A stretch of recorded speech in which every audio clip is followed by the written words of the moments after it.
What's up, Ramblers? Your favorite CEO is back. And before we begin today's podcast, make sure you hit the subscribe button to never miss an episode. And follow Assistance HQ and Offsource HQ across all platforms to stay up to date on the latest content, updates, and more.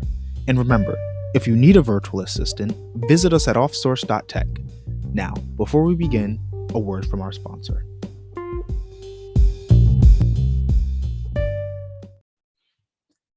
Hey guys, welcome back to another wonderful episode of The Ramblings. And I have with us another high school reunion almost. We have today Earl McCoy and Kobey Smith. I am just being introduced, not necessarily today, but I'm being introduced to Kobey Smith. Earl McCoy is a longtime friend and someone from high school. We both went to Notre Dame. So for the green, all the way together, just like I've had a bunch of Notre Dame people now that are doing some pretty good things on this podcast, and it's absolutely amazing. So without further ado, Kobey Smith, introduce yourself first. Who are you? What are you doing? What's going on? Let the world know who you are today. All right, so hello everyone. My name is Kobey Smith, actually, but just a little minor error. But I currently am an MBA student at Albertus Magnus College, serving as a graduate assistant for the Center of Arts and Innovation here. It's very new, and the whole purpose of the center is basically to help entrepreneurs who are undergrads or even graduate students who have ideas and bring their ideas to life, whether it be consulting, marketing, building their teams, and just helping them bring their business off the ground. And I'm serving as the assistant, and hopefully I'll be able to do this full time within the next year or so. Wow, that's pretty freaking good. We love that. Okay, so next up, then we have with you your co-host, my co-host, Earl McCoy, longtime friend. What's going on? How you doing? What do you have going on, and what are you doing?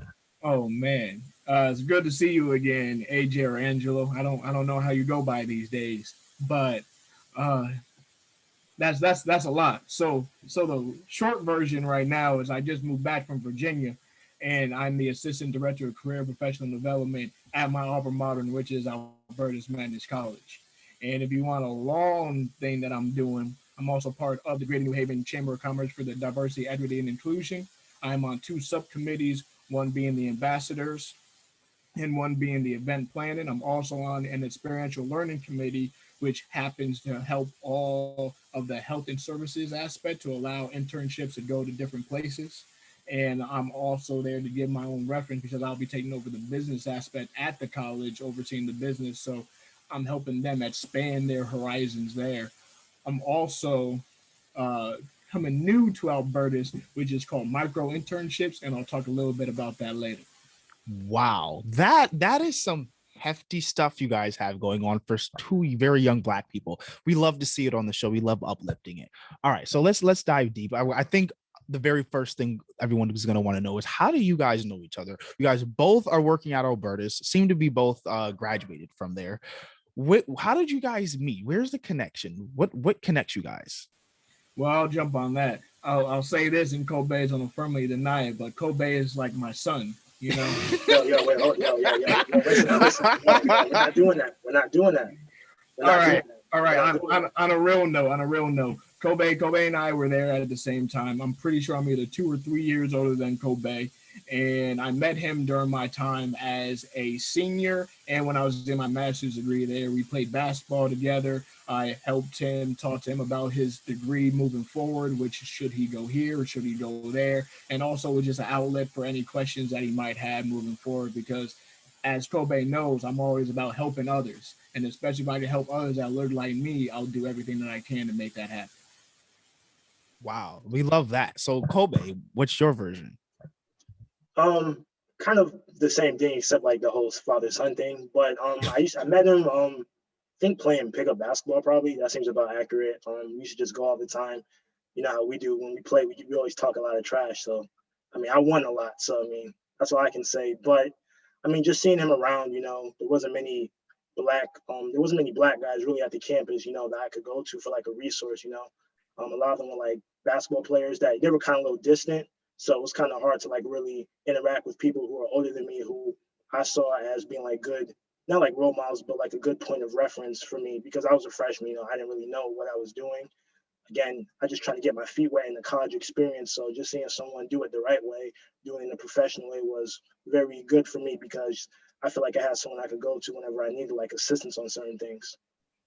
Wow. Okay. I'm glad we have pleasantries out the way. So let's get into the deep dive of it. Okay. So Earl, you were talking about how you are on the DNI Council.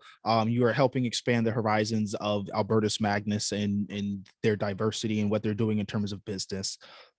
What does that look like? Because obviously that's going to have like a struggle. You're going to be in different areas and different spaces where, there's not as many of us, and you're going to have to then hold a voice that carries a certain amount of weight. What does this expansion look like? So I'll be completely honest, right? Throughout my whole educational experience and my professional experience, I've never had a person that looked like me in upper management.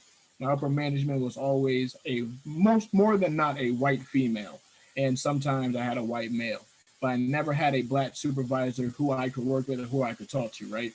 So to be in situations like that, uncomfortable places where I am, for lack of a better term, the token or the standout person in there, I can still have those conversations. I feel comfortable enough to make others uncomfortable in order to have not have my way, but be able to assimilate myself into that specific area of expertise, right? So for the business aspect, for Albertus Magnus College itself, which most people don't understand, that is 52% diverse, and 4 out of 10 are first generation students, either being native speakers of English or non native speakers of English. And we have a strong uh, study abroad program, and we have a strong international student program, mainly Canadian and Hispanic.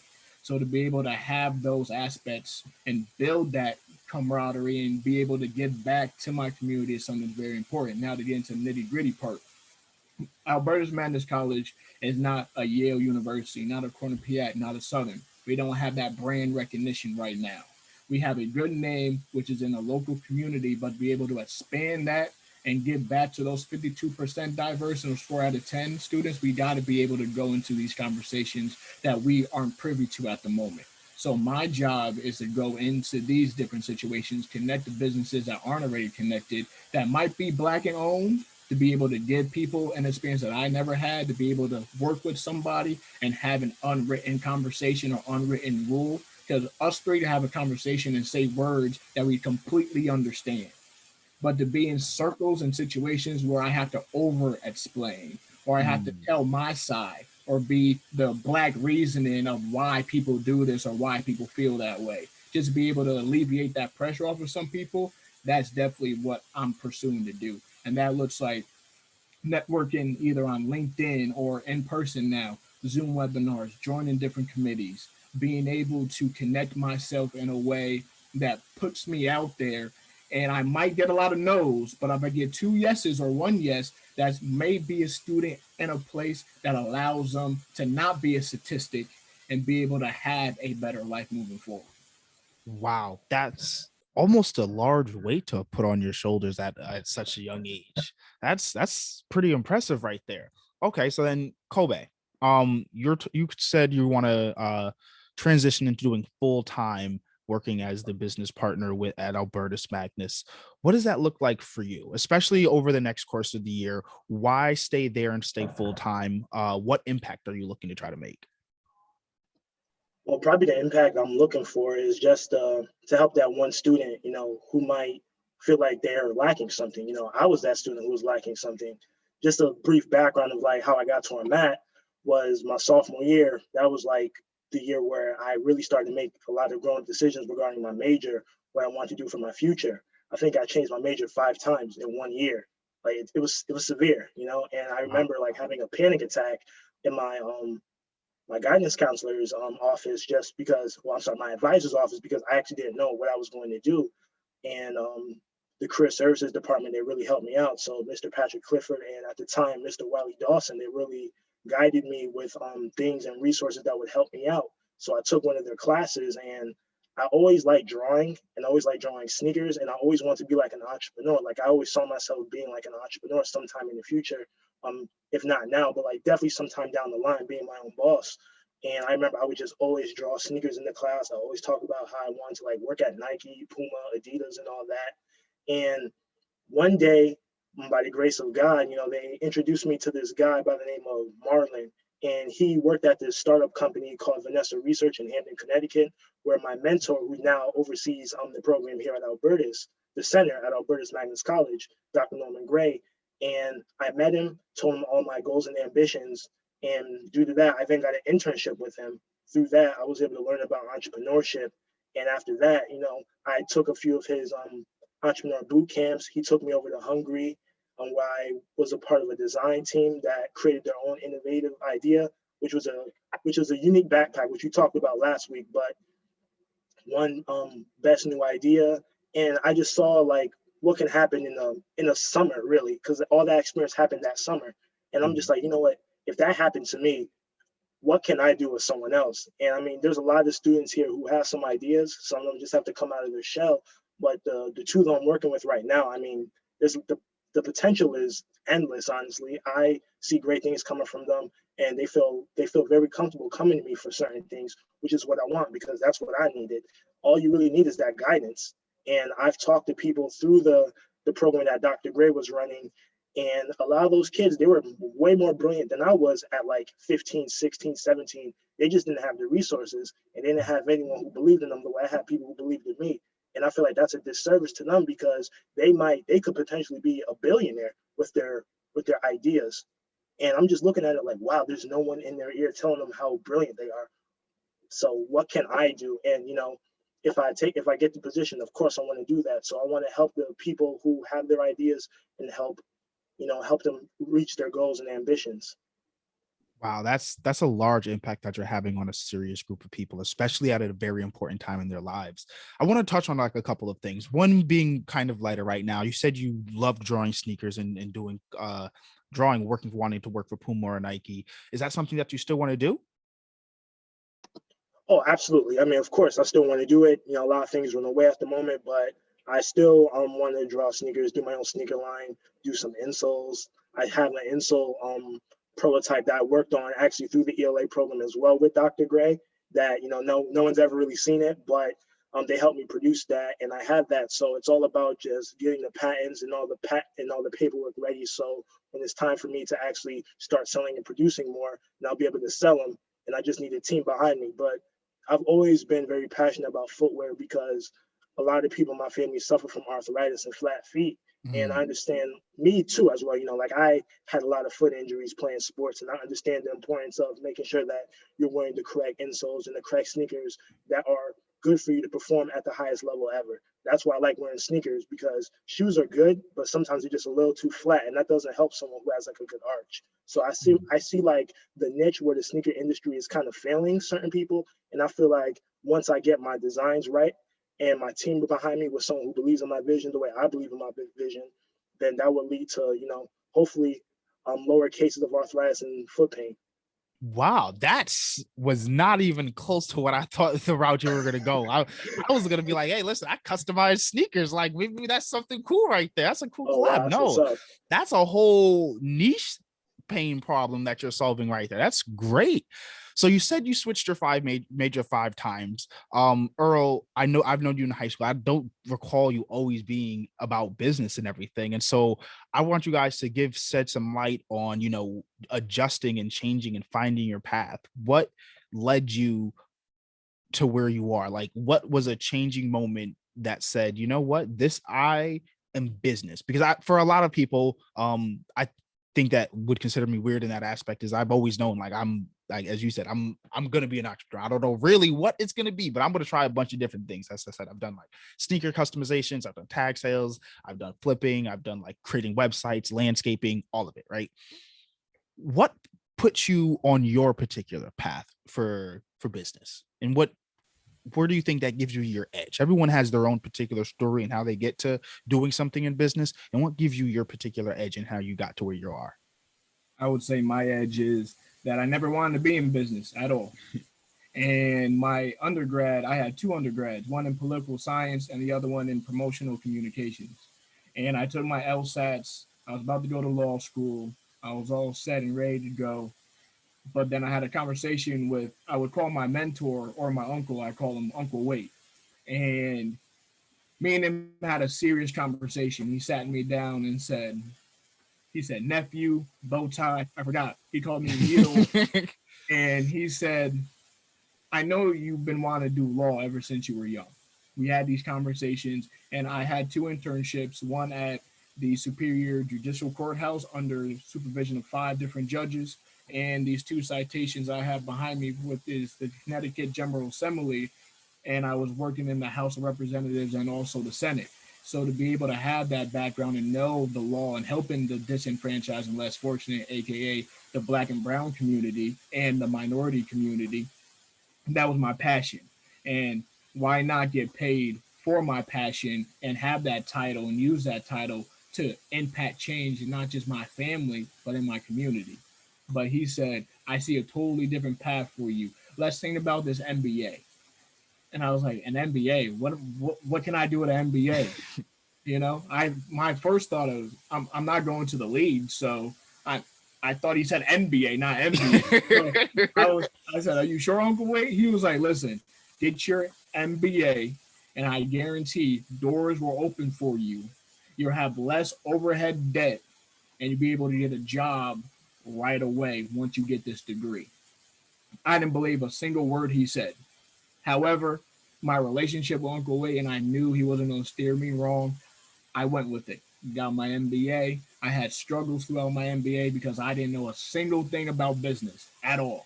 I was in master's classes and the teachers were picking on me thinking that I was just falling behind on purpose, or I was just that dumb minority student in class, or I was just making a mockery or a joke and trying to act dumb or act a certain way. But I truly didn't understand. Each and every class, I stayed later with the student, with a student or with the teacher just to try to understand the basic fundamentals of business that I should have known in like business 101, but I'm taking like economic theory or financial theory, all these classes that I knew nothing about.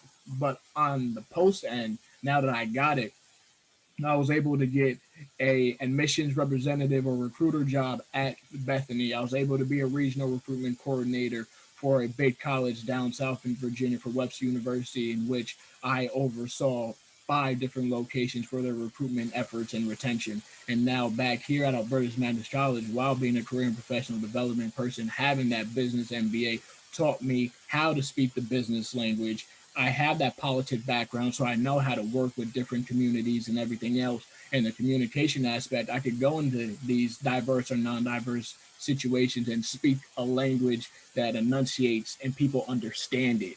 And I have the promotional aspect to be able to promote not just myself, either in person or electronically, but just be able to brand that out. So my journey was long, hard. However, I'm still moving forward, and I think that it was the right decision. Wow, that's a major competitive advantage right there. And kudos to not understanding anything in business, because I definitely can understand how hard that would be as someone who has gone about it almost his entire life and has seen other people like just jump in. And I'm like, I could understand how that would be hard. Like writing for me is something that it's something that we always done, but it's something I was like, oh, I know I'm going to do business. I thought that was all numbers. Now I'm finding out there's a lot of writing and not just like at least speaking. And I am like learning all over again. It's absolutely, I'm like, I'm learning grammar right now still technically, because like I'm used to just being like, speaking, and speaking comes off 100% differently than actually writing a professional report or paper and things like that. So I can definitely understand that. That's good. Kobey, you said you always knew you wanted to be an entrepreneur. So that's a little bit different. Was it always, or was it like 13, 14? What's always? What's up? I can't remember when Shark Tank first came out, but I remember I used to always watch it every Friday, and I used to always think that was so cool. I was like a big fan of like Mark Cuban and Damon Johns, being like an African American. That was very inspirational to me. But I didn't always know what I was going to be an entrepreneur in. And through college, I think my first year, that experience of just asking questions, doing a lot of research, trying to like figure it out. It was tough because again, like I was a freshman. I didn't really know. I was only 18, like what 18-year-old really knows what they want to do. But so I took a few business classes. I actually wanted to be a sports management major, realized it's not really what I wanted to do. Sophomore year, went through all those changes. and I'm a graphic design major for my bachelor's. But for some reason, like the business thing was always pulling me to the side. I don't know what it was. I remember just talking to my advisor at the time, and they were like, "Trust me, like it's going to like what you truly want to do is going to find you." And I'm just like, "Yeah, whatever. This is what I want to do." But most of my internships and like experiences were like startup business related or with businesses. Like this past summer, like yeah, last summer I actually had an internship at a healthcare company, where we were like overseeing, like well, not overseeing, but we were helping a lot of the teams who had startup companies and help them build their startup companies. So I was in that space. I got to see the daily day-to-day operations of a startup business, and it was very inspirational because I know, like Earl said before, he didn't really have anybody when he was like in school who was like a person of color in management. The two CEOs were people of color. One was actually a female, was an African American female named That's Ms. different. Donna Leckie. Yeah, so it was pretty inspirational to see that.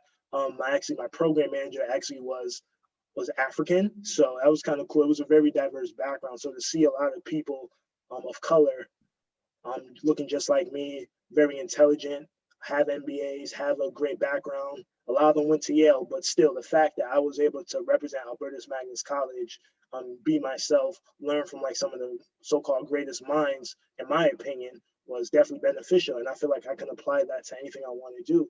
So I always knew like I still like art, I still love art, but I feel like the business has always been there because I've been in rooms with certain people who have taught me so much, and it's very much a rewarding experience. And I believe that just being bold enough to do that and just go for it is definitely going to pay off in the future. So I feel like that's was the change of you're going to do business. And it's so funny, here I am running a center about entrepreneurship. So it's funny how it all lines up. That is crazy. The universe lines things up in wild and weird ways. So that I have all three of you, both of you here is three of us, but there's something I really want to ask, right? So I don't necessarily know, I guess, if these particular gigs pay crazy a lot, right? So it's something that you're probably doing more so out of like this is like a calling from you, or like like I'm doing this out of the goodness of my heart. Do you guys have any side projects you're working on though? Like what is your big dream that you're working on right now?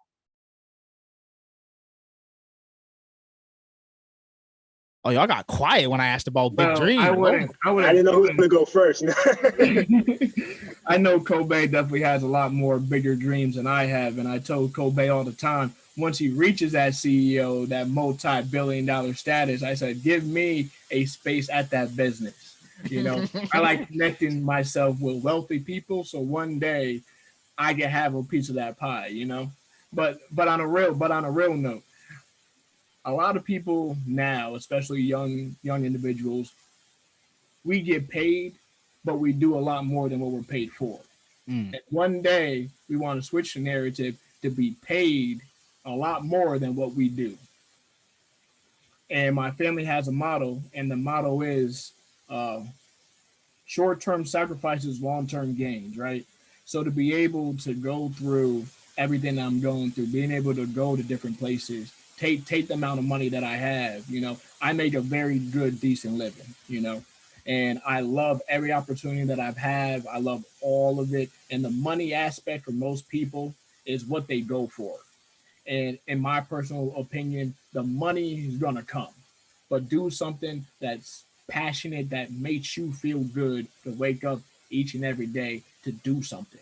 You know, I could get paid $100,000 and hate my job, or get paid what 35 or $40,000 but love my job, and that $40,000 in years will turn into a higher per capita than me getting $100,000 and hating, because performance will go up or performance will go down. Maybe a new manager, maybe I get hurt on the job and then they want to mm. replace me. Or if you live in an at will state, you could get fired at any time. So your job's really not secure, especially if you're not doing what you're supposed to do. And let's be honest, me being a black male, I already have three strikes against me. So I have to Mhm. be three times as better than myself and everybody else just to compete, just to keep my job. So my Agree. big project is just to sacrifice for now So later on, I'm prospering. So I don't have to worry about anything. I'm set and I'd be able to have that quote unquote American dream. That's definitely key right there. My dad always told me, that was like one of those rules that we had in the house. It was you have to be twice as good just to be equal. And so if you want to be better, you got to be 3-4 times as good just to get over a little bit, just to get over the hump. That's so I like that. Kobe. Well, like we talked about before, definitely working on the backpack idea a little bit more. Definitely working on the insoles a little bit more, just to do some tweaks to the research and development. But also, there's this other student I'm working with, and just helping her out in her business. I'm not going to give too much detail on it because of copyrights and patents and everything. But her idea is brilliant. Like, I'm not really into like farming and everything, but I heard this and I was like, I can get behind that. So what she has Give us going the on. legal, non-descriptive, very vague version of what is going on. Oh, so just teaching people in, let's say, like inner city areas how to farm. Just going to get to that. That's basically the gist of it. Without all the lawsuits and everything. But no, I believe in her vision. I did a lot of research on it, and I was like, whoa, this is major. So definitely helping her out with that, and just anything that I'm very passionate about. I mean, I like podcast. I like listening to podcasts. Maybe I'll do one. Who knows? This was a good start, and I always wanted to do a blog. So I'm definitely thinking about doing a blog as well. But my main focus is just making sure that the people around me, like my family, are good. Like making sure my mom is good, making sure that my relatives are all situated, making sure that I'm good, making sure that my future business partners are fine, and just securing what I want to do in the future. Because at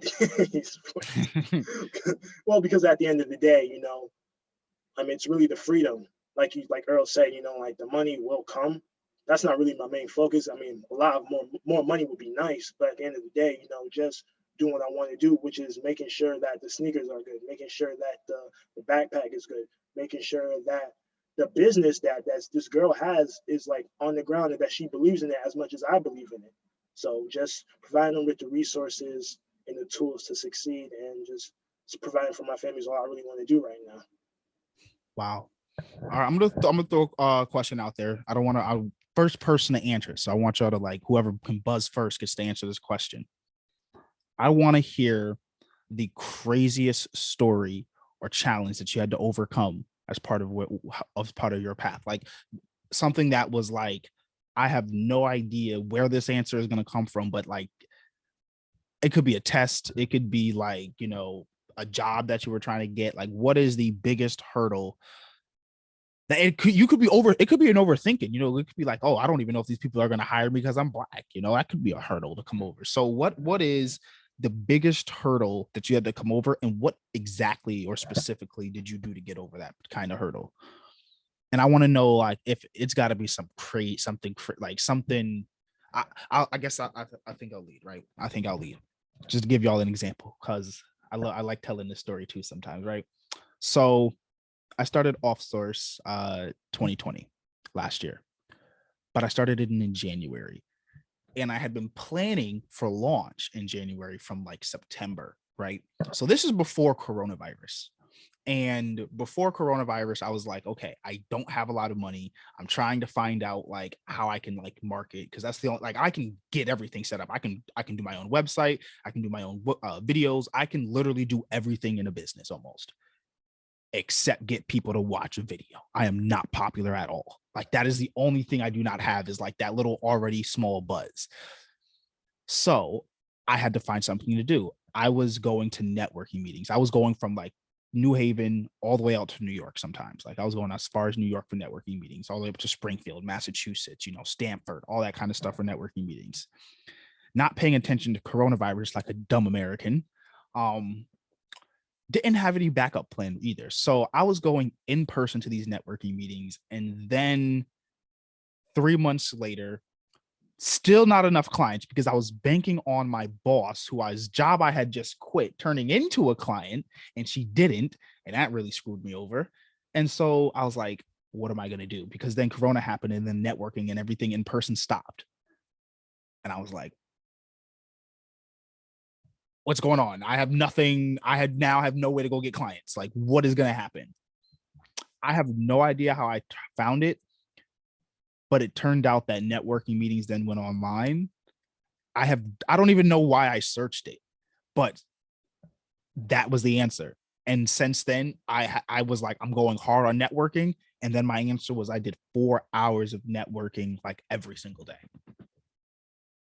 It worked out for the good because like I no longer had to explain to people like what a virtual assistant was, because that was a huge thing too. Like, what is a virtual assistant? You know, I don't know.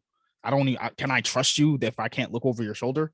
Now it's a little bit different, but that's a real scary, because it was like for a whole like 30 days, like I was like stuck, and everyone's like, oh, so now what are you gonna do? Like, I can't run ads. Can't every other form of advertising is like a commercial. I can't afford that at all. But yeah, so that's my story. I hope that gave you enough time to think about a crazy thing that you had to overcome. Buzzer, someone go first.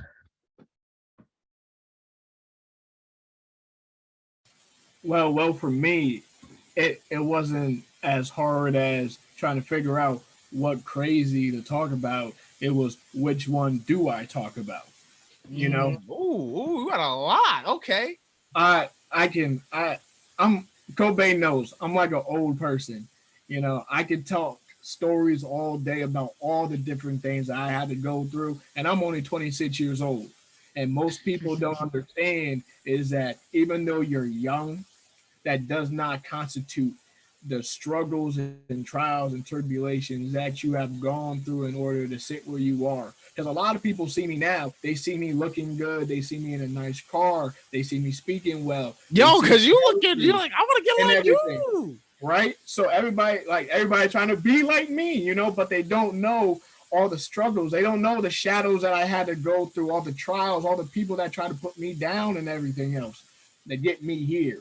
So I would say the craziest thing that everybody goes through but nobody wants to talk about is when you start a new job and doing things you're not trained to do at all.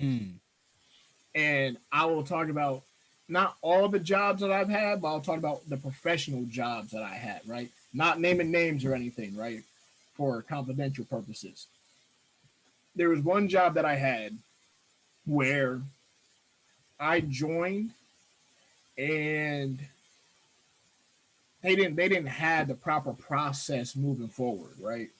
And I was working with them through a temp agency. And when I tell you, in about a month, I had them up running. I did everything that the other person never did, and I did it so well that I got meetings with the CEO asking me questions on how I would run this business. Okay. Right. And I had so much work done that I came in asking for more stuff to do, which most people don't do. They normally once you have your job description, that is it. That's all you need to do. And then another place is when you move out of your home, your comfort zone. You move to a whole brand new location, 6.5 hours away from everybody that you know, at a job that you know nobody at, in an area you know nothing about, to be able to bring people into your situation. I worked in the military with graduate students and undergraduate students. I am not a military member. I am not any part of the service, but I had to learn the lingo. I had to learn all the acronyms. I had to know the different branches need different things. I had to plan a graduation in 2.5 months when I just started. I had to go to not internship. I had to go to career fairs on different bases where I had to go through different checkpoints and get checked car in, car out, and all this different things, a whole new world in order to assimilate myself. And then when COVID happened, I either had two choices, either continue to do that same job or excel and move forward. And I excelled and moved forward in a very scary way. And I got put on a lot more stuff and I didn't get any bonus for it. So to overcome that mental challenge of, do I continue to put myself out there and not get that extra capital for what I'm doing and continue to help my situation or help my business grow, but my personal growth isn't growing, do I continue to put myself in that situation? And then to move back into a familiar setting, but yet in a different aspect, and to be still looked at as a student when I go to different places rather than a faculty employee, and to have conversations with different people and to tell them about DEI consistently. Now, most Black and brown people don't talk about their mental health being a crisis or being Right. something that they don't need to talk about, or having a good home work life balance. When my bed is 5 steps away from my desk, and how do I separate my office from my relaxing lounging time, right? Or as Kobey can attest to, you know, I walked into a position and boom, you're teaching in 2 weeks. Don't know anything, don't know nothing about the program or what I need to talk about. And then students come to me talking about different things that they're going through, because we know, living in a pandemic, living through these dreadful times, we don't have that personal connection. I can't see them in person. I can't have that interpersonal communication. I can't ask you, are you okay? You want to have a conversation?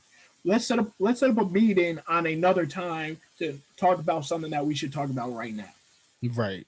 So the hardest things I had to overcome are my own mental health, and be able to identify other people's mental health, and to do things that were beneficial for my career that I had to choose rather than be chose for me. Wow, that's a crazy big like hurdle that not a lot of people talk about, and it's avoided because it's seen as something that is like not as much as like something physical, when it's really just as much, like as you were talking about mental health, it's almost shoved aside, you know. And I actually was talking to a friend about this the other day, and she gave me an example of the best way of how, you know, it's explained, because I'm someone who deals with not necessarily mental health, but I have trouble understanding because I didn't learn anything about it, you know, so I have trouble understanding and learning. And as someone who didn't experience those kind of things, you know, relating and being able to help people in that particular situation. And so she explained it as, you know, if you got cut, like if you were skateboarding or basketball and everything like that, because I do that kind of stuff, and you get cut, you know, you can't just tell someone heal, heal, heal. Like they can't make them, they're not Wolverine. They can't heal faster.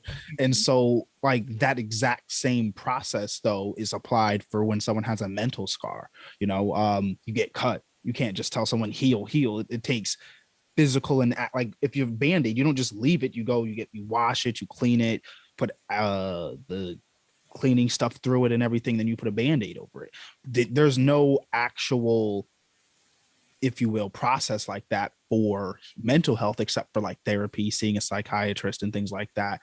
And that's looked down upon. And so that you're essentially saying like looking down upon someone cleaning out their wound and putting a Band-Aid over it. And so when it was looked at me, like I was like, wow, that's definitely different. And so that's huge, like a huge hurdle coming over that a lot of people, you know, are like dealing with. Oh yeah, Oh, and hold on. Let me oh, round okay. out that point. Let me round out that point. Round it out. To press upon somebody, not to impress somebody, right?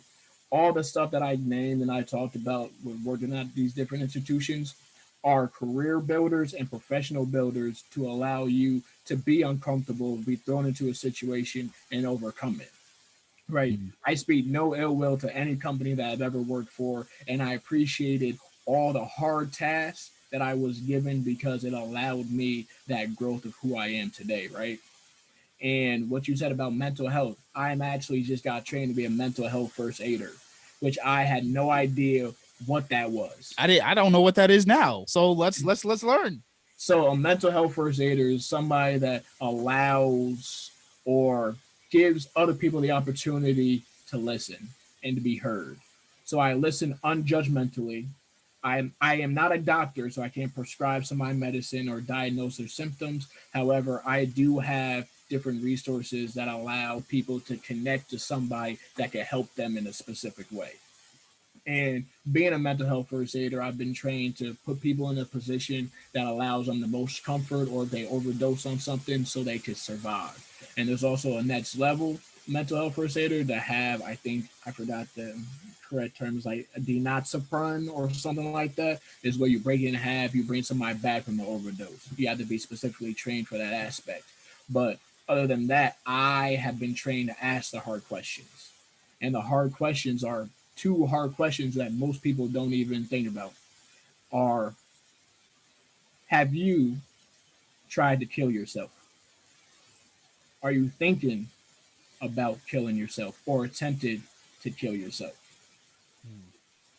And just think about the mental impact. And studies show that a lot of people that are in that situation want to be asked those questions. And most people believe that you ask those questions, they'll be put in their brain and now they're actually going to do it. But that's not true. You ask them to give them the opportunity to speak about what's going on, what's wrong, how can I help you? And just listen. It could be the most ridiculous reason, or it could be something really strong and really emotionally scarring that they see no way out. So to be that middle point, that connector, is what I was trained to do. So just to be able to understand, identify, and assess the situation in order to save lives, I think that's very important. And in my own mental health, be able to have those good mental health rather than the bad mental health exercises or situations. Wow. Powerful. Powerful. Thank you. Kobey, wildest, craziest overcoming thing that you had to do. Kind of hard to go after that, but Listen. We do not No. compete. We just match. Everything is equal on these playing fields. I want to hear every crazy story is crazy in its own way. Okay, so I think I'll take it back to like when I was like really, really young, like probably middle school, right? Okay. So yeah, middle school. I remember at the school that I went to, they had like a summer school. Now I didn't have to go. I was always a good student, but it was a way to just get me out of the house. It was a way for kids. You could have been a bad student or a good student. They just wanted to help you get out the house because some kids at the time they were just playing video games at their homes doing nothing. And I remember me and my mom were just arguing that whole time. I was like, I don't need to go. I'm a good student. I'm on the honor roll. Why do I have to go? She said, because you're not staying in my house all day. So I was like, okay, you know what? You win. And I remember just going there, just so upset because I'm like, I'm a good student. There's no reason for me to be here. And I walk in there. I'm with there with it's like a mixture of kids. There's usually like the really bad kids. There's like the kids who were doing all right, and there were a few kids who were in the same situation that I was in, but they were white. So I remember our teacher. He actually didn't even go. He didn't even work at the school. They just hired him for that summer. They brought him in, and he went around and he asked everybody what their name is and why they were here. And I think I was just in the back. I was just really pissed off, didn't want to be there. And he asked everybody, like, like, what's your name? What are you doing here? What do you want to work on? And he came to me and he was like, okay, what's your name? And like, why are you here? And I was like, well, my name's Kobey. Honestly, I don't know why I'm here because I've made the honor all the time. This is just a way for my mom to get me out of the house, I guess. And then he was like, you're lying. I was like, what do you mean? He was like, there's no way you're an honor roll student. Mind you, he was black. And everybody in the class, they were just like, whoa, hold on. They was like, he's not lying. So, at the time, I thought he was just joking. I thought he was just trying to be funny. So he was like, nah, come on, man. He's like, what's the real reason you're here? And I'm just like, no, there's really no reason. My mom just wanted me out the house. Like, I'm a good student. And he was like, come on now. She said, if I called your dean in here right now, the dean of students, they would say you made the honor roll all 4 quarters. And I was like, yes.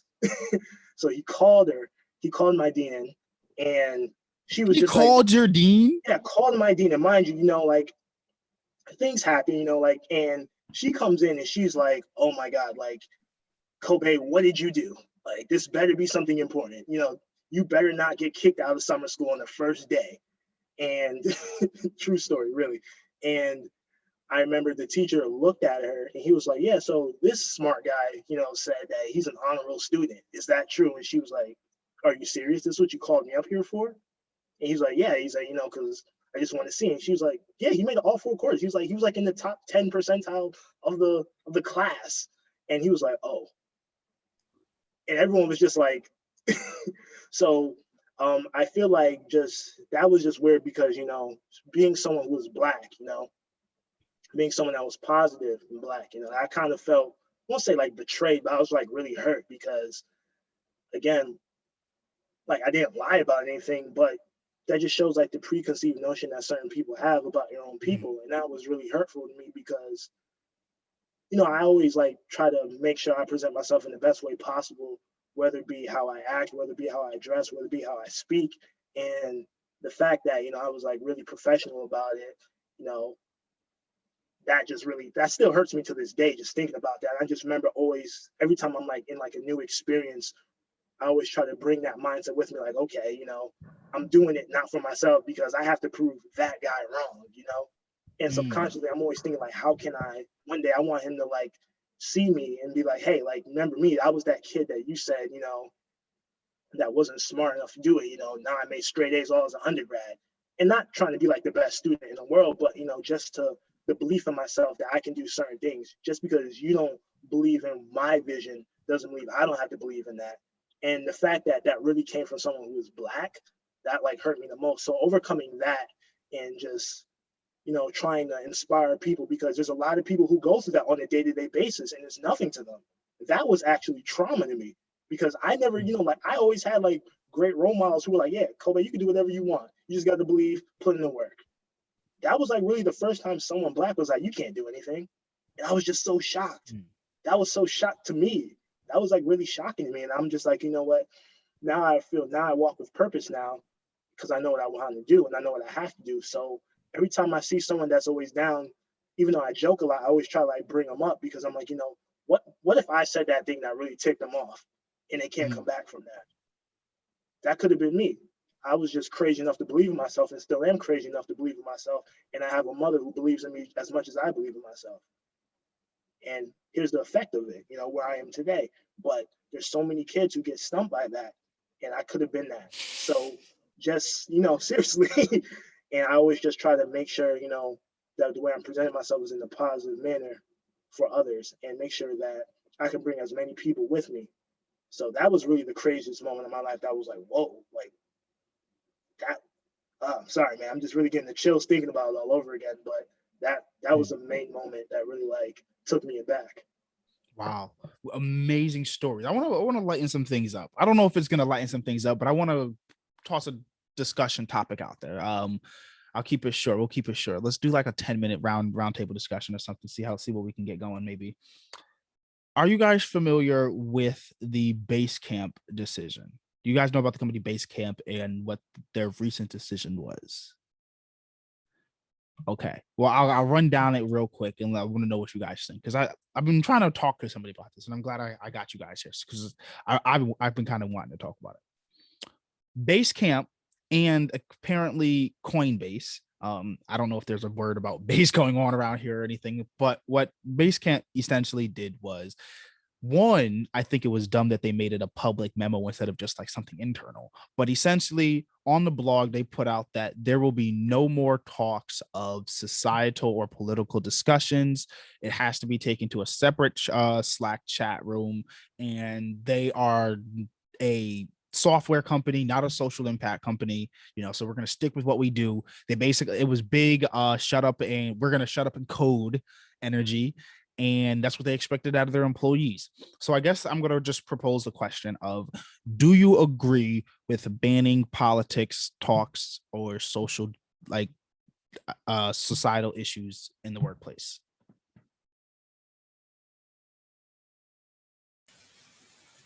I'm gonna let Kobey go first, unless you want me to tackle this first. I'll give my Yeah, you have to take that one first, honestly. All right. I personally don't like the way they went about it. Am not 100% on what happened with the move, but I can understand why that move was made, and I'm not going to say that I fully agree with it because there are certain issues.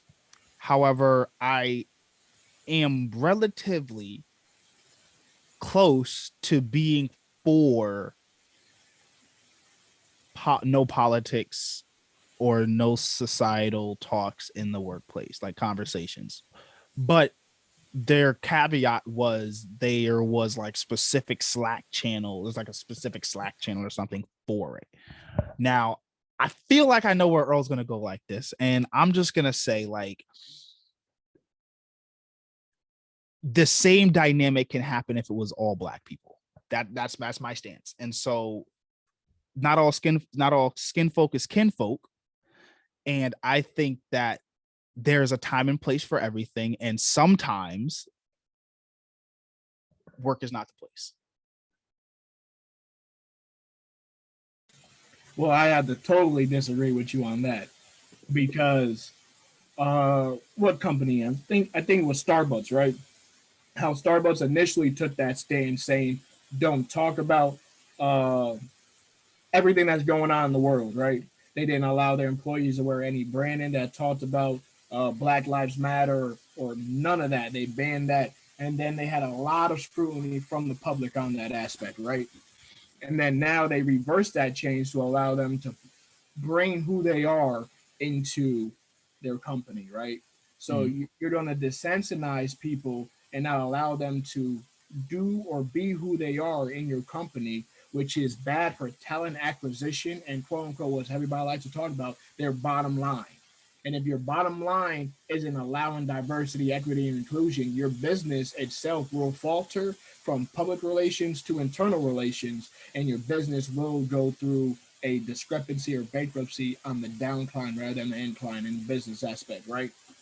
Now we think about a business that banned that talked or had a good public relation but turned wrong. We talked about the Los Angeles Rams, how they put out their slogan, how as soon as the George Floyd case ended, they put out a public relations that everybody said, I don't know who the social media coordinator is, but that person has to go. I forgot the correct terminology, but it said justice for all. Was it the I Can Breathe? I Can't Breathe, or right. something along those lines. What? Where people are on outcry because it wasn't I Can't Breathe. It wasn't a social justice thing. It was about accountability. And it was a step towards being accountable. And nobody talks about less than 24 hours later. Was it a 13-year-old? Yes. Kid oh my God. So not even a day goes by that we can't even have the accountability being good, you know. And what most people have are the old understanding of D&I, diversity and inclusion. And a lot of people talk about equality, and that word should never come into a conversation when minority people are talking. It should all be about equity, and there's a huge difference. We will never be equal. 500 plus years, there is no reparations or anything that could get us in equal at all, period. I could walk down the street in a suit, a jacket, a hoodie, or a t-shirt, and I'll still be looked at as a threat. And I could make the wrong turn or say the wrong thing, and I could be shot and be put on the TV just on the wrong place, wrong time, because I have a candy bar in my hand, or sunglasses, or something that looked like a gun that wasn't, you know? So what most people don't understand, equity is getting everybody on an even playing field. So if you think about it in a baseball game, right, there's a fence. The fence is, let's say, 6 foot. The majority race, the white race, are between 6'2" and 6'4". The black are like 5'6" to 5'8", and everybody else is between 5'4" and 5'6". Being equality means everybody gets a stool to see over that 6 foot fence. So you go from the bottom, let's say they're 5'4", right? So to see over the 6 foot fence, they don't need what? Like a 10 or 12 foot stool. So everybody gets a 10 to 12 foot stool. So the white race sees so much better now. The black sees a lot better than what they did. And now everybody else sees now just over the fence. But the equity aspect, the minority races get the 10 to 12. The black get what? was a 6 foot fence. What I said, they're 5'6", 5'8". So what? A 4 to 6 foot fence or a 4 to 6 foot gap. So they see over, and the white race gets nothing because they already have that good view. So now everybody can see exactly the same. Mm. And that's what everybody's fighting for. So I cannot agree with what you said about business and in your business, how politics and stuff should not be talked about. If anything, that should shape the business. I don't think okay, I'm not saying 100% that I agree with it, but I can see the reasoning behind it because there is a sensitive thing, right? Now, in the sense of the three of us, right? I'm gonna be devil's advocate. Now I know people hate when podcasters are like, oh, I'm gonna be devil's advocate, but I'm gonna be devil's advocate, right? If I came out right now and we all work together and we work together every single day, right? And you have to look at me across your desk every single day, and I came out and said, I support Trump. What does that do to our work relationship? Absolutely nothing. Yeah, I was gonna say nothing for me. I mean, because at the end of the day, that's what you believe. And to kind of piggyback off of like what Earl said before, about like including everything like in the workforce and all that, you make a lot of great points. But at the end of the day, the way I was raised and all that, my whole political ideology and the way I feel about politics, I just keep that to myself. I'm just very private, like when certain people start talking politics, I'm just like, okay, like I usually just leave because it's not like I don't want the controversy or anything like that. Like I don't really disagree with like I don't mind disagreeing with someone. It's just that at the end of the day, like who you vote for and your political background and what you believe in, that's your right. That's your privacy right. And I feel like it's kind of weird that sometimes people just openly just give that right away. Like someone asks you like who you voting for, someone be like, oh, I'm voting for this person, I'm voting for that person. They ask me, you'll never know because I'm just like, well, we'll see, because at the end of the day, that's like a privacy right. You're not really supposed to tell someone who you're voting for. Of course, it's great to have that conversation because at the end of the day, you can learn something about someone you didn't know. They can. But wouldn't that be like a societal version of like the hush hush of like not speaking about politics, where it's like, oh, hey, I'm not going to talk about politics because I'm not going to get into it. Where it's like a mental hush hush, kind of like what would happen in like a work environment where it's like, hey, I'm not going to talk about my politics because I know people are going to like them and stuff like that. So like, well, it's not that. Well, I get what you're saying, but I just feel like from my perspective, and this is probably like not even the best one, but I'm just saying anyway, it's just that that's just how I was raised. I don't have a problem with someone talking about it at the end of the day. Like, do what you want. And I feel like it is good. I feel like it is good to like talk about it in the workforce. But for me, I'm just like, like I know where I stand. I do the research. I know what I stand for. If someone's talking and they ask me, you're probably not going to get the answer. That's just how I am. I'm just a very private person.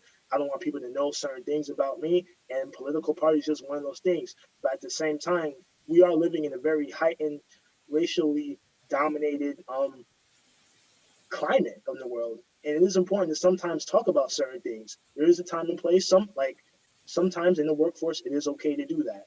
But for me, regarding certain topics, I'm just not going to touch it because that's just the way that I am. Maybe, who knows, maybe in the next 5 years I might change. But the way I feel now, I feel like it is important to have those conversations, but just the way that I was growing up to keep things private about myself, being a private person, and just kind of having a low-key life, I'm just not going to do it. But I feel like it is important to have those discussions because at the end of the day, you can learn a lot about someone else. It builds other relationships. And like you said before, it could change the framework of way a business is operated. And that could be very good because it shows if they're doing it the right way, it could be shown that they're being very genuine towards a cause like racial killings and things like that. Black people being stereotyped into something that they're not and being killed. So I feel like that's definitely a good conversation to have. okay. On top of that, what Kobey was saying, as Kobey knows, I'm comfortable being uncomfortable in different situations, right? So I'm a firm believer in not letting anybody know my moves at all. Like my personal life, and I don't tell people about my goals or my ambitions and everything, which most people nowadays are telling me that I need to start opening up and telling people more. So I tell them post what I do rather than during the time that I'm doing it, you know. just to get myself and my achievements out there, just to be able to get my own capital moving forward, right? But when you said Trump supporter, it resonated in my mind real fast. I'm different. I like to have conversations, very uncomfortable conversations. If you're Mhm. racist and you hate me, let's talk about it. I want to know why. Okay. Rather than you spit slander and you hate me, that's perfectly fine. I don't mind your idea. Your idea and your concept is 100% correct. I'm not here to challenge. I'm not here to change. I'm here to understand, right? Okay. I And like through that. I love that. understanding That's an amazing take. I like becomes that.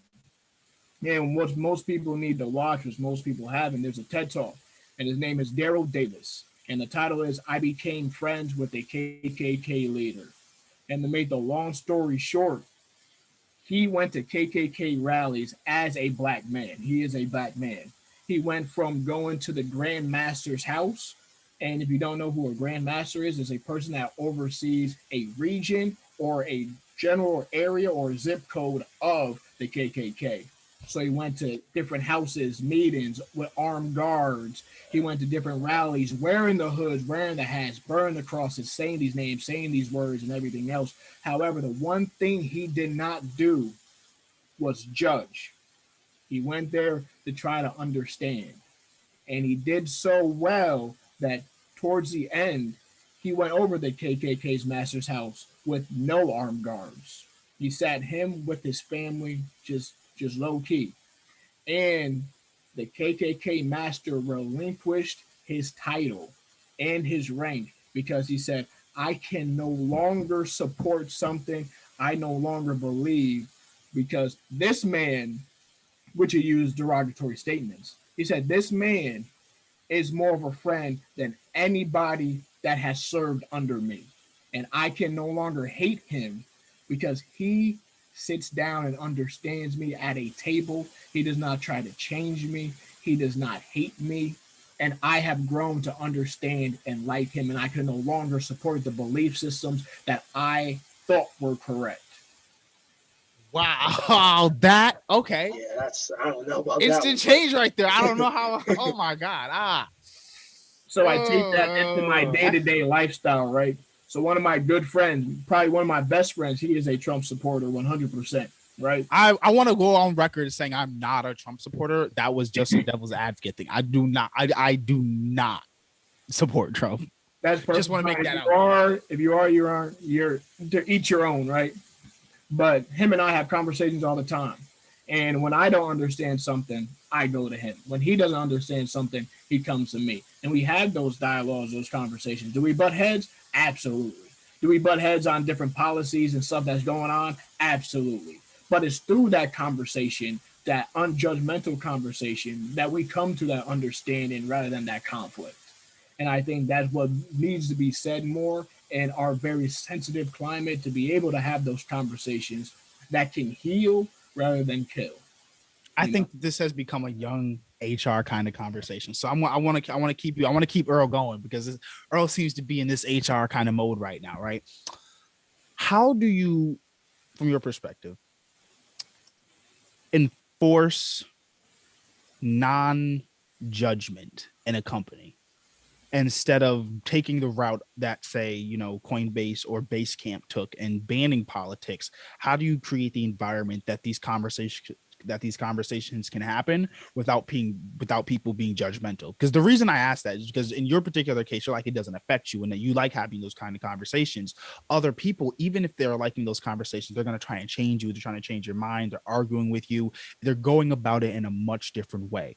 What is your idea on being able to put that we're going to have these rough conversations, but you have to be able to respect this other person's opinion, even if it's, as wild as being a KKK member? Okay, I did definitely touch upon that. As you know, my name is Earl Alexander McCoy Jr. My name is British and Irish maybe Scottish of descent, right? So when I go into meetings or I go into places that people don't know who I am, they all originally associate my name with a white male. So being in a professional setting, either going to a job interview or now in my professional setting here, I got to be able to, Mr. McCoy or Earl, or yes, hello, nice to meet you.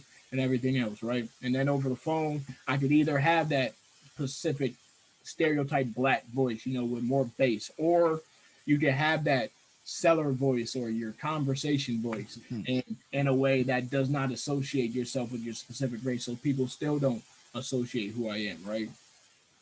And there's been examples where I've been in meetings, or I've uh, been in small circles, or been in conferences where something has happened that didn't sit well with me, and I had to speak up. And I speak up very simple and say, I want nobody to take offense to this, but this is a learning moment in order for us to move forward, right? One of the biggest things that happened to me, we were in a conversation. I forgot what company I was working with, but we were in a meeting. I think it was an offshore conversation, right? So it was one of those talent acquisition places of career development thing, right? Mm.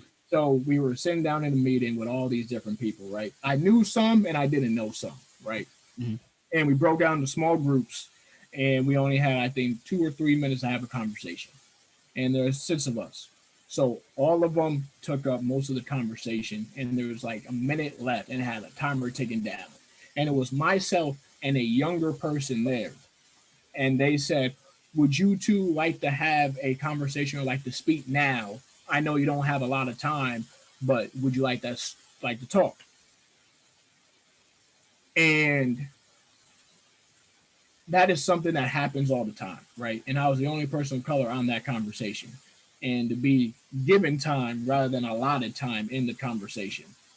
And I had that whole conversation, and I told him, I said, hey, listen, when we were having this conversation, you guys thought my opinion was privy, or your opinion was more important to talk about and ramble about than going around the room and having other people have time to say. And then now that we have a minute left, or less than a minute, you don't force me to either talk more than the person that's last, or completely give up my time to that other person. And I said, as a person, I'm like, you know what? I was late. Everybody had a good conversation. Conversation flowed well. But as a black male, I'm thinking maybe you didn't think my opinion was that important. You thought yours was very valid. You want to give me time rather than allow me to speak on my own time and stuff like that. It's the ways that conversation happens, right? And then when people talk about cultural interfluency and understanding cultural awareness, and they say, we don't have a lot of time to speak on this, but we don't speak on a lot of other things. You got to interject and say, this is everything that we talk about. Every section that we talk about is talking about this. So why is this section so short compared to all these different sections? Or when you're in a company and they have diversity, equity, and inclusion training, but it could be optional, it could be on purpose, it could be short, it could be long. It's all the short, sublime messages that you want to be able to have those conversations. And the only way you could change them is if you speak up and say something, rather than they being made for you. So how do I get someone to not be judgmental in that sense on explaining my particular point, right? So if I was trying to say people, I believe X, Y, and Z, and I need other people to respect that opinion, there are going to be some people that are automatically like, well, based on your opinions, you don't respect other people's opinions, X, Y, and Z, or whatever, right? What is your way of getting someone to not even necessarily, I guess, even understand, but how do you have a conversation with someone and not have them be judgmental? Like, what would be a sauce secret of like, okay, I'm gonna have this conversation, but I'm not gonna be judgmental, but I can't control what this other person's gonna do. Like, what would you say is a good mode or move for a company to make sure everyone's not judgmental? Being open and honest about real expectations. So put out the biases, let it begin. Say, hey, listen, I understand that a lot of people have difference of opinions. However, in this space, we don't respect everybody's opinion, even though it might contradict your own. And I want everybody to not, which most people do, most people listen with the intent to respond rather than listen with the intent to understand. Because this whole time, what you just said, I could listen and I could have said, well, your delivery was bad. Your delivery said, this is who I am, this is how I feel. And that's Right. just how it's going to be. And to me, I don't agree with that because that's terrible. Why would you ever say that? Why would you ever speak that? You make me feel uncomfortable. Rather than listening to understand your point, is you're reaching out to me, trying to talk about something that you really want to talk about, but you're a little bit timid or afraid to speak your mind because you're afraid of what others might perceive you, or they might not understand where you're coming from. So how can I cultivate a climate or atmosphere that allow you to speak your truth? And you just gotta be open and honest and be, hey, this is gonna hurt some people. But in order for our company to grow, in order for us to move forward, we're gonna have to have these conversations and understand these biases in order to move forward and build something greater. What I know who the first person I'm calling when I need another head of HR. I know the first person we're calling. All right, so I have had you guys here for over an hour. It's been a while since I had a great podcast like this. I love these kind of things, right? So before I have to get you guys out of here and everything, I always like to ask, one sign off question, and normally it's, what is one piece of advice that you would give to someone? But I'm gonna alter it a little bit.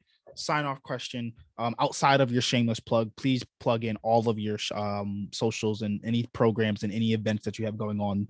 But what from an HR perspective, because this seems to have gone in an HR direction, right?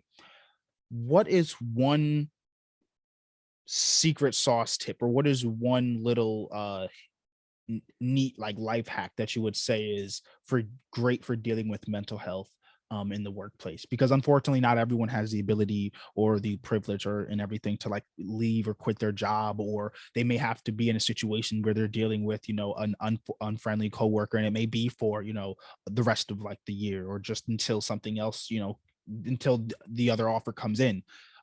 What is your life hack for dealing with mental health in the workplace? For me, I have a lot. I'm a big mental health advocate. A lot of people don't know this, but I'm big into meditation. So sometimes I was meditating during the whole interview. I don't know if y'all like saw that, but like I kind of was just doing it. Like I randomly just do it at times, and I focus a lot on my breathing. Um, it comes from like a lot of training, Koru meditation, things of that nature, but just being mindful of like the space that I'm in, breathing a lot. I'm big on affirmations. Especially if you're like in a space where like they allow you to like listen to like certain audio, maybe certain music and all that. Sometimes like when I'm doing my work at a reasonable volume, I listen to like affirmations and things of that nature that reassure me. So I subconsciously trick myself even when I'm not feeling in the best mood. So I feel that way later. Um, and also like little, I think there's this thing where you have like the little box and like you have the sand and you have like the shells and you have the thing where like you can rake it. That always relaxes me a lot if they allow it. Um, I know you look a little confused, but but yeah, I have that. I'm really big on like breathing a lot, just being mindful of certain things. And like I said, the affirmations, because sometimes you need to hear it from someone else, even if you don't know the person who's doing the audio.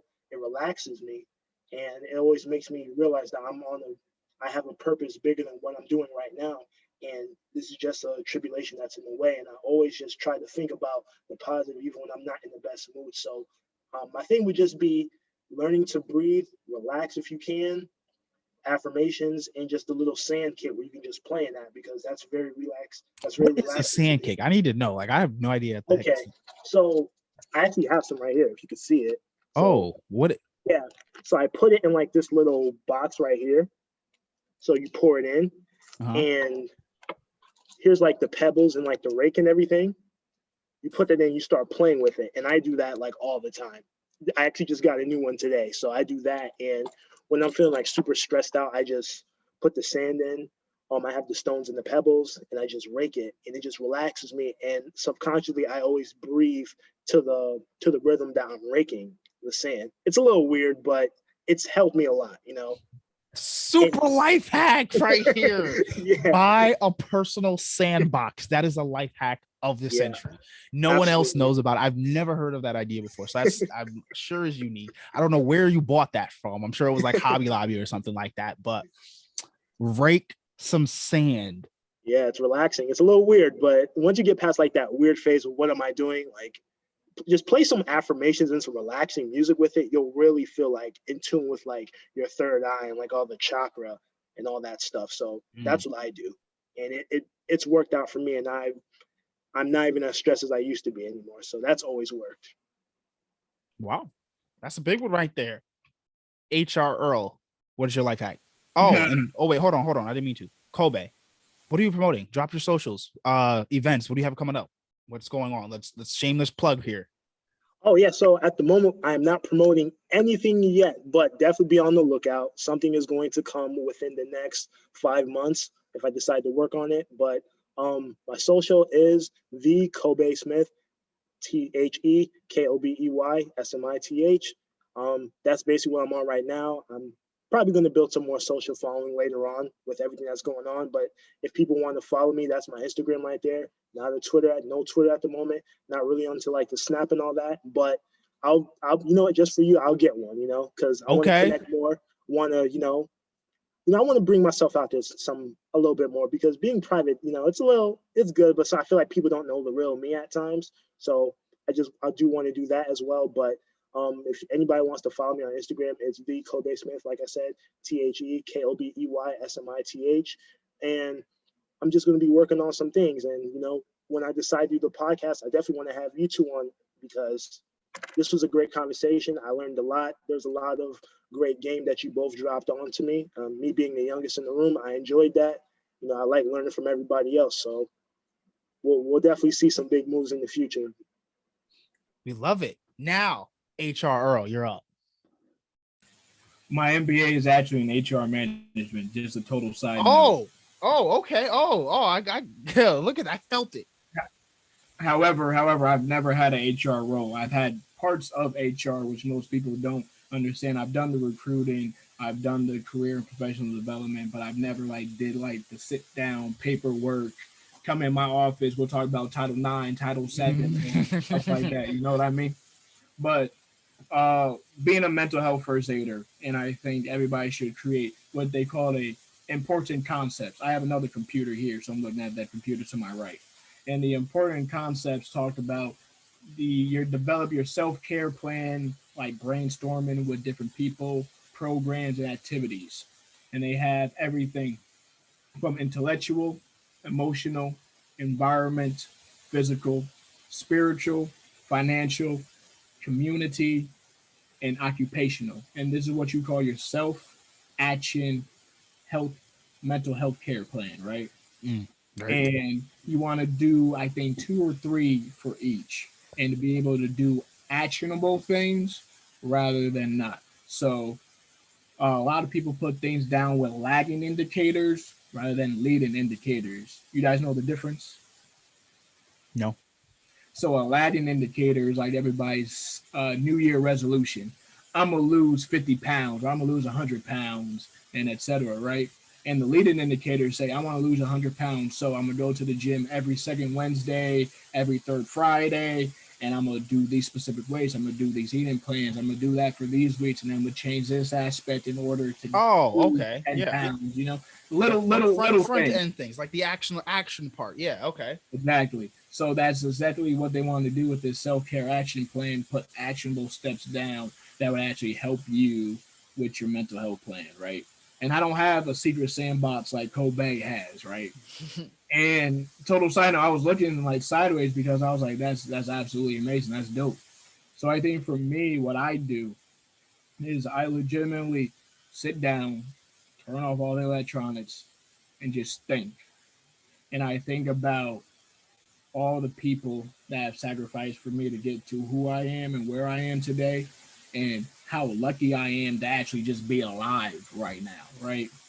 And to say all the pain, all the mental struggle that I'm going through right now resonates, means nothing in comparison to what all these other people have gone through. So I let the stress come in, I identify it, and then I let it go. And I find ways to actually make that stress alleviate in the best way of my abilities. So I go to the gym, I go on a walk, I do a balance sheet for my budgets. I figure out what do I need to spend and what I don't need to spend on, right? I hang out with my mom and dad. I do outside yard work. I listen I listen to my mom preach. I sit down with her with some spiritual enlightenment because my mom's a pastor. Occupational, I figure out all right, this is my job description, but how can I go above and beyond to help my community, help the people I'm working with, and help the job that I'm in, right? Intellectual, how can I make myself better? So I just enrolled into a 3-week course, which is going to be a global certificate that will say that I am a career and professional development person, and I can help anybody in the world do better and be better in their career, right? Which most Black and brown people don't have the opportunity to understand. What's a resume? What's a cover letter? What can I say during an interview? Can I talk about financials during an interview? How do I dress? How do I talk? Can I be the specific way? What laws inside an interview can I use to my advantageous advantage, right? Was most black women, or most women nowadays, with the Crown Act that just passed, they can wear their hair however they want and they cannot be judged by it. And that's a huge stance moving forward, right? And emotional, how can I keep my emotions in check but not be like my predecessors, how I don't show emotion at all? Like Kobey knows, I'm a very emotional person, and that's strange for being a Black male in America today, just being emotional, like showing my emotions, right? Then environmental, what can I do? What can I do? Like give back, do service learning projects, volunteer my time, and stuff like that. So just being able to give back and do something that makes me feel good. Not for the clout, not for, posting on Instagram, say, hey, look at me, I did all this, I did this, let's see how many likes I could get or anything else, right? It's all about my own personal gratification. And if I can help somebody else while doing it, why not? Wow. We loved it. It's been an amazing podcast. I'm definitely this is probably gonna end up being a 2-part episode. I thank you both for coming down, and it's been absolutely amazing. Thank you guys for joining the Ramblings. We'll see you guys hopefully next time in the future. Hopefully get a second part update on whatever's been going on, maybe a year later, see what's happening. Thank you guys. It's been real.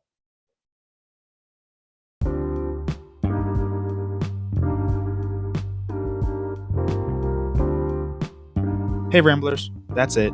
Podcast is over. Don't leave yet though. If you enjoyed today's episode, make sure to like, share, and subscribe to the podcast, and follow us on YouTube at OffSource HQ. We'll see you next time.